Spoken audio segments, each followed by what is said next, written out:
আসসালামু আলাইকুম। আজকে দেখাবো গরুর মাংস দিয়ে চানার ডালের রেসিপি। প্রথমে একটি কড়াইয়ে সরিষার তেল দিয়ে দিব 1 কাপের মতো পেঁয়াজ কুচি, দিয়ে দিব সকল ধরনের গরম মশলা। এখানে আমি জয়ফল, জয়ত্রী এবং বড় এলাচ সহ গোলমরিচও ইউজ করেছি। পরিমাণ মতো লবণ দিয়ে দিব আদা বাটা এবং রসুন বাটা। সাথে দিব লাল মরিচের গুঁড়ি, হলুদ গুঁড়ি, জিরা গুঁড়ি এবং ধনিয়ার গুঁড়ি।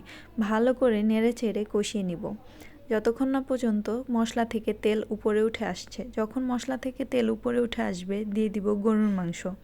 এবার ভালো করে নেড়ে চেড়ে গরুর মাংসটি কিছুক্ষণের জন্য রান্না করে নিব।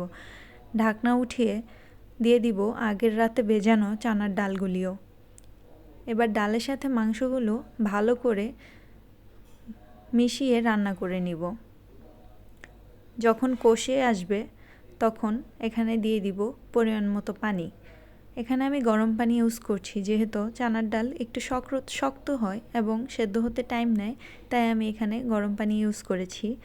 যখন ডালগুলো সেদ্ধ হয়ে আসবে তখন নামানোর আগে দিয়ে দিব কয়েকটি কাঁচামরিচ এবং ভাজা জিরার গুঁড়ো।